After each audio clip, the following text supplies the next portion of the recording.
رحمة الله عليه الوالد رجل فصيح، ورجل يحب الظهور ويحب أن يكون متواجد في المجتمع. فهو شاعر في قبيلة الشنفري، وهو متواجد في كل المناسبات المختلفة الاجتماعية وغيرها. فهذا ما في شك وضع لنا تركة ثقيلة من بعده، إنه إحنا كيف نواصل في هذا المجتمع مع المناسبات الاجتماعية. وبالتالي أيضا حتى على مستوى الإعلام اللي غرس فيني بطريقة أو بأخرى بطريقة غير مباشرة، كيف أني أنا أوصل أني يكون لي صوت. فكان دائما هو الوالد رحمة الله عليه لما يتكلم أشوفه يقولنا، يعني على أساس أنه جده رجل أيضا معروف، فكان يقول أنا فلان بن فلان، أنا فلان بن فلان. فيومها كثير من الناس يقول لك ليش أنت تقول مثلا اسمك سعيد الشنفري؟ هذا لاحقا يعني. لكن من البداية حسيت أنه أنا لما أقول فعلا أنا سعيد الشنفري، أنا بنيت لنفسي خط. أما أني أنا فلان أقول أنا ابن فلان أو فلان أنا ابن فلان الفلاني، فأنا أعتقد أنه أنا ما وصلت للفكرة أو الشيء اللي يخلي الناس يعرفوا منه هذا الشخص. فكان عندي حب أني أنا لما أكون في مكان رغم صغر سني، يمكن 13-14 سنة، كنت أتمنى الناس يقولوا هذا سعيد الشنفري. وأسست حاجة اسمها قسم رياضي في التلفزيون في صلالة يعني. فكان إلى جانب عملي الأصلي اللي هو مخرج أو منفذ فترات البث. أنا مسؤول عن فترات البث يعني. كانت الفترة هذيك كانت صعبة، لأنه أنا عاشرت يمكن من المحظوظين اللي عاشروا الإعلام في المرحلة الثانية أو المرحلة الثالثة، لما كان التلفزيون يبدأ عندنا تقريبا الساعة 3 الظهر وينتهي تقريبا على الساعة 11:30 تقريبا.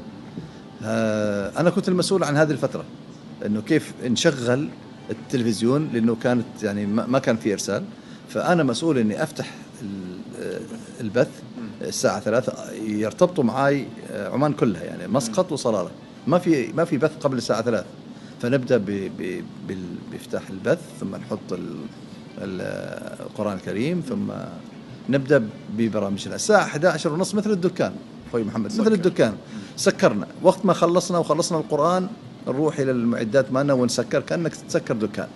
الحمد لله الحين الوضع مختلف الآن، البث 24 ساعة. ما عاد في أي شيء يثير شغف خلف المايك أو شوف، هو قلت الفترة إنه من اللي رجع لي الرغبة إني أرجع للمجال الإعلامي هو شخصيا دكتور عبد الله الحرازي، وزير الإعلام. التقيت معه وقال لي يا أخي تعال ارجع للإعلام ومكانك موجود، وإيش اللي تريده إحنا بنسويه وكذا. ففعلا صار النقلة مرة ثانية من 2019 انتقلت إلى مسقط مرة ثانية أنا والأولاد، على أساس أنها أبدأ مرحلة جديدة مع الإعلام العماني. وللأسف دخل علينا كنا على نهاية 2019 دخل علينا 2020 بالخبر الصادم يعني. خبر صادم بوفاة والدنا السلطان قابوس رحمة الله عليه. هذا كسر فيني خلاص العمل في المجال الإعلامي، لأنه أنا شخصيا ارتبطت بحب هذا الإنسان من طفولتي يعني. كنت أتصيد الأوقات وأنا طفل أني أروح إلى القصر عشان أشوف نظرة من والدنا السلطان قابوس يعني. وحظيت فعلا بشرف أني أنا أكون معه أكثر من مرة.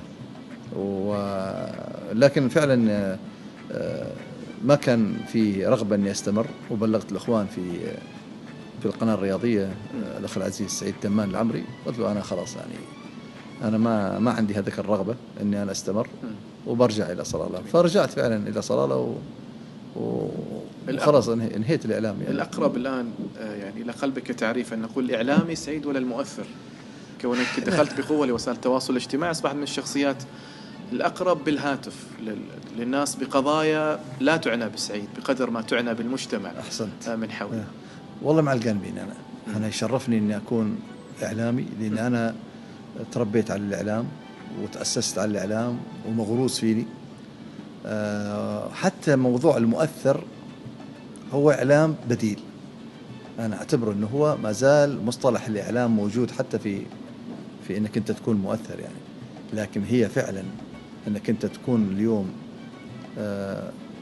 ماضيك هذا ما لغيته. أنت كنت أول كيف تنقل الصورة للمجتمع في الجانب الرياضي، وكيف تحفز الأندية، وكيف تحفز المنتخب، وكيف تكتب بحرقة عشان المنتخب، عشان يوصل بعض الأحيان ما نجرح، لكن نحط النقاط قد تؤلم البعض في الوصف، في التقرير نفسه مثلا.